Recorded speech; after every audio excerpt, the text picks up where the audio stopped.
Bueno, hoy tenemos una conversación que para mí es un poco especial, con Carlos Gasolina y Pol.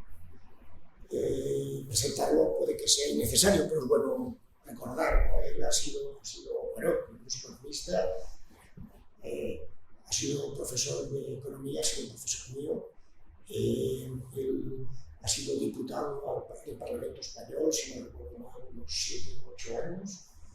Ha sido diputado en el Parlamento Europeo, en nuestro Parlamento Europeo, de muchos años, no sé si son, lo tengo apuntado por aquí, 17 años. Sí, 17 años.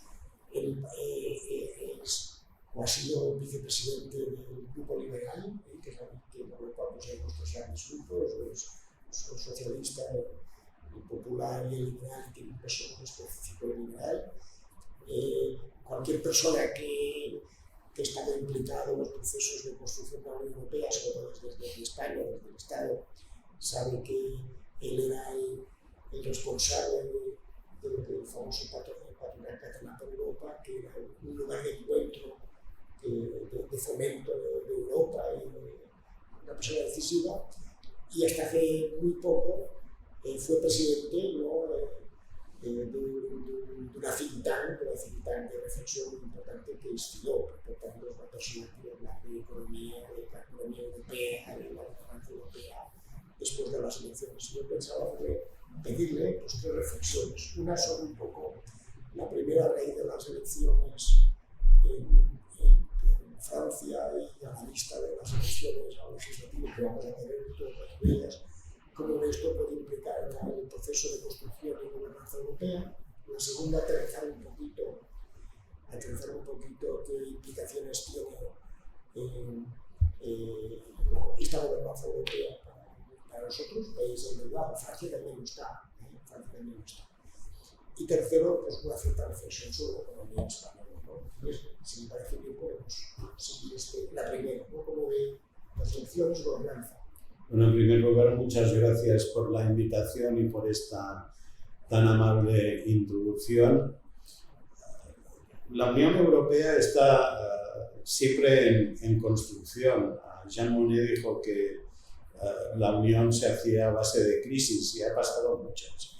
Yo quiero recordar, sin embargo, que ahora la Unión Europea muestra una situación complicada en el sentido de que precisamente este año se ha consolidado el abandono del Reino Unido de la Unión Europea, lo cual es una grave pérdida para el Reino Unido y para Europa. O sea, Europa ahora es menos que antes de que se fuese la Unión Europea. Está sometida a tensiones de estados que el propio Tribunal de Justicia Europeo ha denunciado que no respetan los valores europeos, básicamente Polonia y Hungría.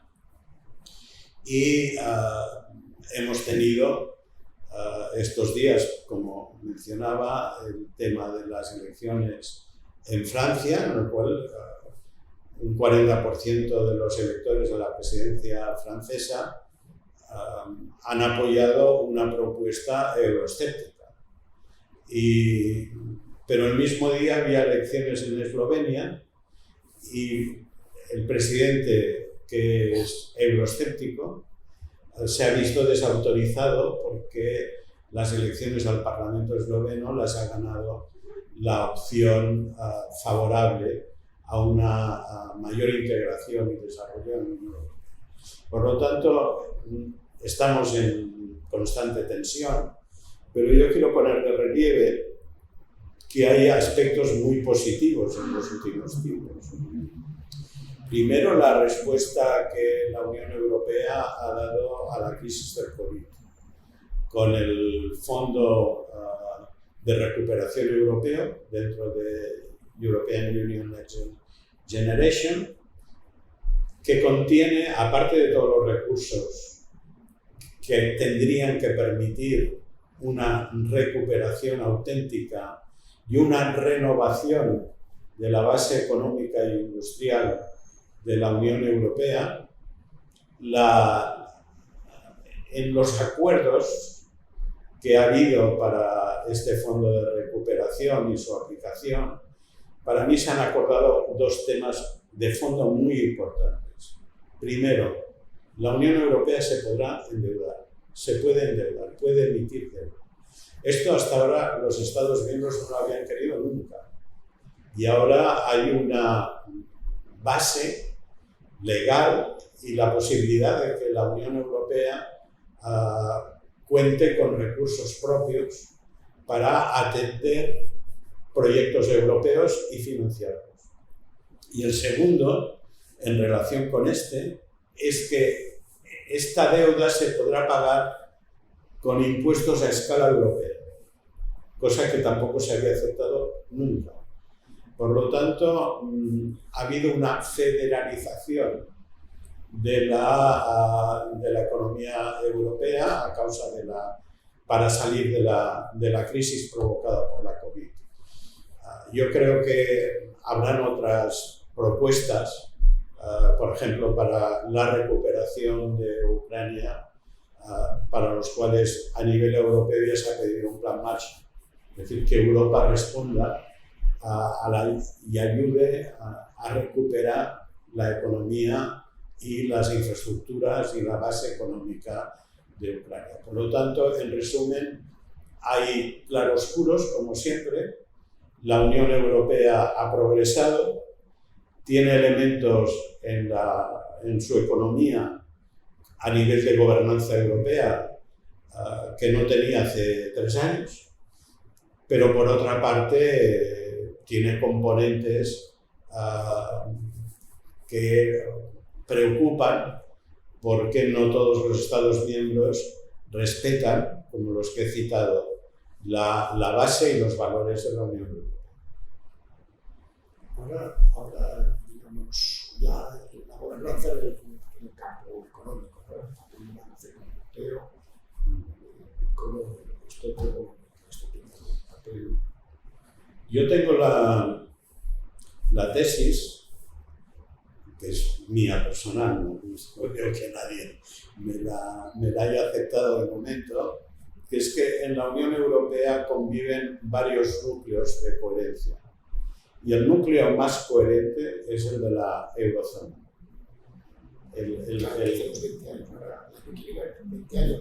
Exactamente. Tener la disciplina monetaria por una institución como es el auténticamente independiente, como es el Banco Central Europeo, es un elemento fundamental para la propia existencia del mercado interior europeo. Nos da estabilidad, nos ha dado una disciplina que algunos Estados miembros, como España, no habían tenido nunca. Y yo siempre he creído que era muy bueno para economías como la española estar integrada en el euro. Por lo tanto, hemos avanzado en la construcción de una Unión Económica Europea, Unión Económica y Financiera Europea, que no se ha acabado, porque aún hay algunos aspectos, por ejemplo, la European Banking Union, la Unión Bancaria Europea, que aún le falta algunos factores para ser considerada una auténtica unión bancaria a nivel europeo, pero ha habido avances y hay avances importantísimos.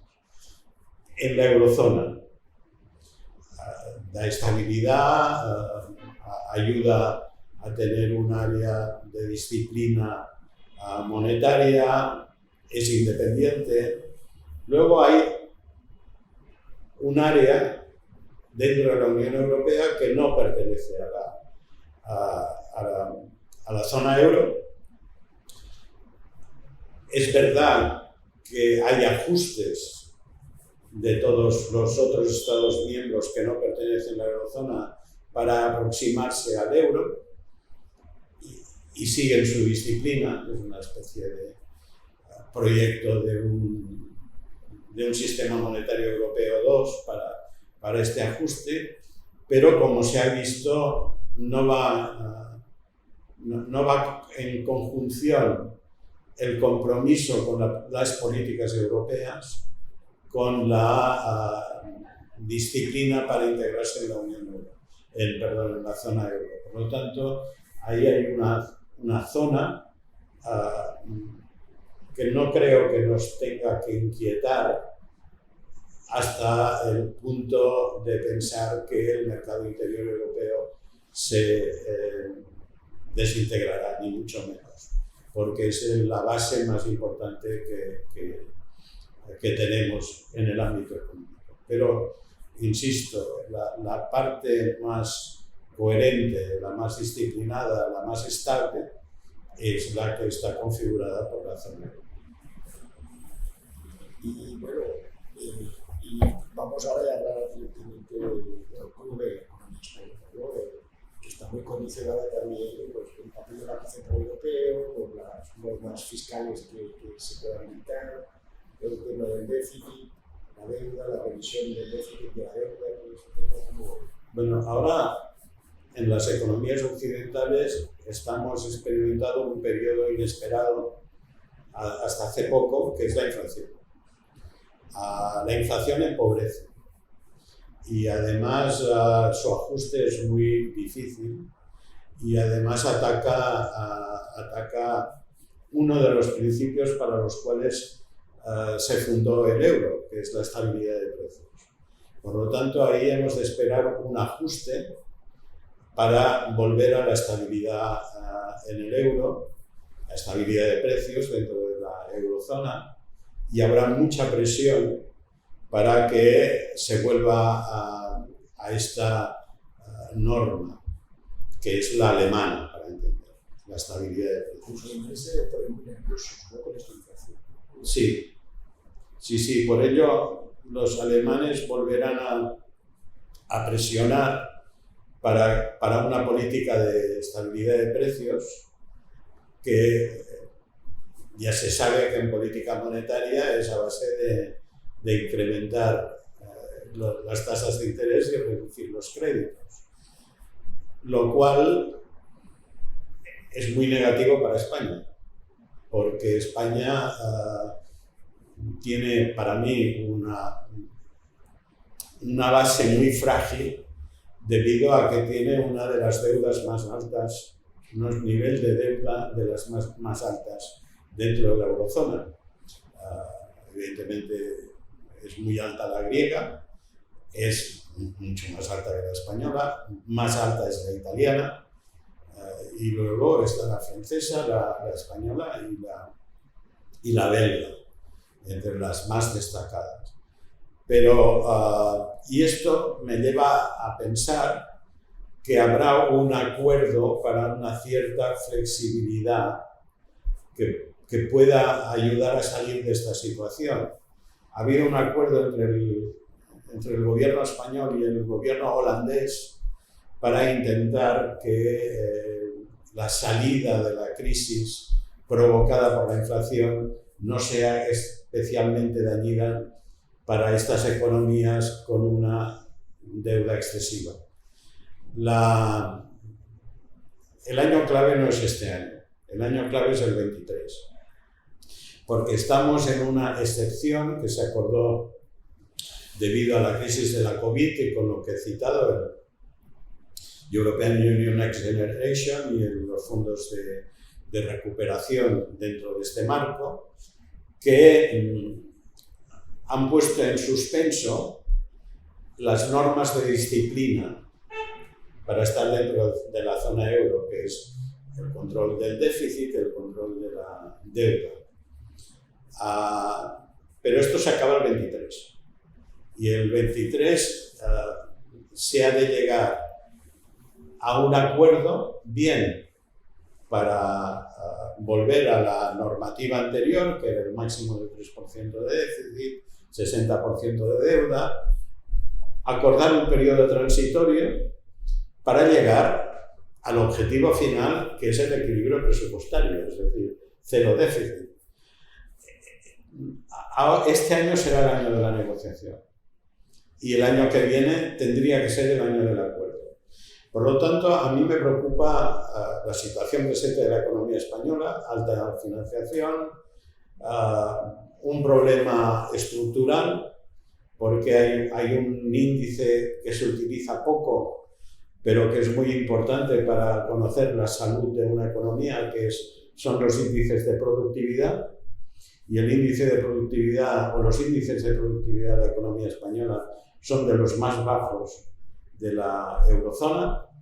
Tenemos una dependencia excesiva de servicios, del sector servicios de escaso valor añadido. Nuestra componente de desarrollo tecnológico es relativamente baja.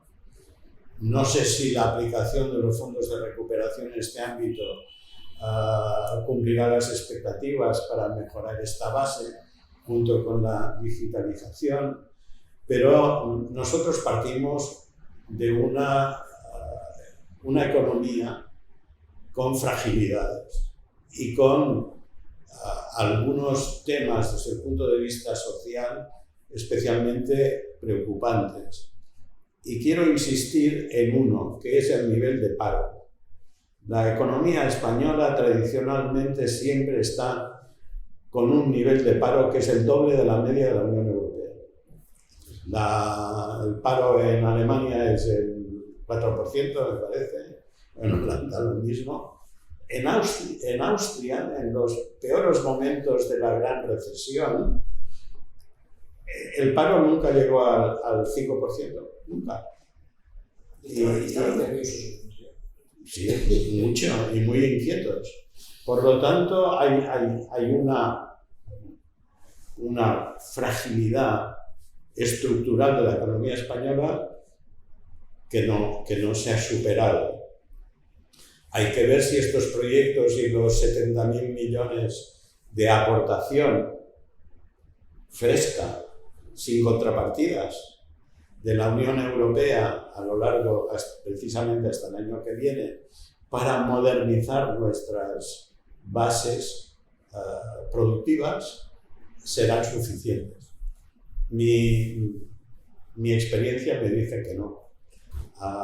Ya soy muy mayor y he visto varios intentos y mi experiencia es que no. Pero, insisto, yo no estaría ni estoy satisfecho con la situación actual de la economía española. Al contrario, hay una serie de factores que son los que he comentado que me hacen temer que la salida de la actual situación, por otra parte distorsionada por la guerra de Ucrania, que creo que llevará a un orden mundial muy diferente del que habíamos conocido hasta el pasado mes de febrero, no permitirá a la economía española. Primero, la economía española ya no tendrá el nivel de crecimiento esperado. Esto desde el FMI hasta el propio Banco de España ya han anunciado que el crecimiento de la economía española para el año 22 será inferior al previsto. Segundo, la economía española es la economía que más estaba ya previsto que tardase en recuperarse a los niveles del 2019. El conjunto de la economía de la eurozona este año, a pesar de la guerra con Ucrania, ya se ha recuperado a los niveles del 19. España, antes de la guerra de Ucrania, ya estaba previsto que no se recuperase hasta el 23. Y ahora el crecimiento, al ser inferior, no permite confirmar esta previsión. Por lo tanto, y por otra parte, hay elementos internos de la economía española que usted evidentemente conoce bien, que es la ineficacia del sistema fiscal. La economía española necesitaría una reestructuración de la hacienda y del sistema de impuestos a nivel en profundidad, ya que contrasta que sea uno de los sistemas que según espero que lo diga correctamente, que tienen menos eficacia en el proceso de recaudación fiscal. La economía española tiene más de una quinta parte que está fuera del circuito, porque es economía sumergida. Y luego hay otra parte que desincentiva el ahorro y sobre todo desincentiva la inversión. Mejor dicho, desincentiva la inversión que hay para el ahorro, que es tener unas administraciones eficaces. Las encuestas que se hacen para mirar los obstáculos que hay para la inversión extranjera en España, uno de los primeros factores negativos es su burocracia. Y por otra parte, hay unos niveles de intervención de diversas administraciones excesivos y excesivamente complicados. Por lo tanto, tenemos cuellos de botella que además lo que me sorprende es que en una situación como esta, como en otras anteriores, nadie las haya querido ni tan solo intentar solucionar. Ya no digo solucionar, porque no están solucionadas, sino simplemente intentar. Bueno, para terminar, que se nos ha hecho un poco... A ver, no estaba previsto, pero usted conoce que ha habido viajar mucho y fuera. Esto de Francia, ¿cómo es? Francia es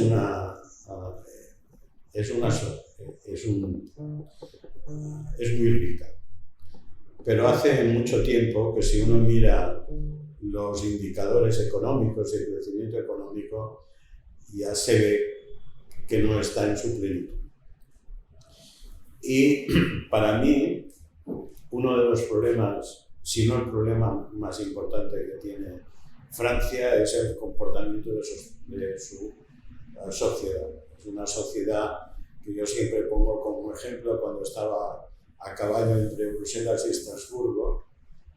Se paralizó el país con una huelga de trabajadores de la NCF, la Société Nationale de Chemin de Fer, es decir, la Renfe francesa, con el apoyo de todos los estudiantes sublevados, porque querían tocar el límite de la jubilación de los maquinistas de tren de 55 años. La reforma de pensiones de este primer mandato que proponía el presidente Macron no se ha producido y continúa siendo un objeto de discusión, porque la mayor parte de la sociedad, como demuestra cómo vota, o una parte muy importante, no acepta cambiar la edad de jubilación a los 62 años. Por otra parte, la red de excepciones, privilegios, corporativismo es extraordinaria. Y aunque precisamente en su primera elección el presidente Macron propuso hacer un sistema mucho más igualitario, precisamente, y más claro, y más acorde con lo que sería objetivamente las necesidades para una economía en Francia más eficaz. Han pasado 5 años y no se ha producido. Y hay las propuestas de extrema derecha y de extrema izquierda que hay ahora amenazan la propia estabilidad parlamentaria, porque ya han dicho que ha habido 2 vueltas, la primera vuelta presidencial, la segunda, y la tercera es la del mes de junio, las elecciones a la Asamblea Nacional Francesa. Que usted me ha comentado antes de empezar, que podríamos encontrarnos con una cohabitación de... Sí, bueno, el líder de la extrema, de la izquierda radical, Mélenchon, ha dicho que habían de alcanzar una mayoría en el Parlamento para para que fuese primer ministro, que es la cohabitación. Cuando hay un presidente de un color político y un primer ministro que tiene una mayoría parlamentaria de otra,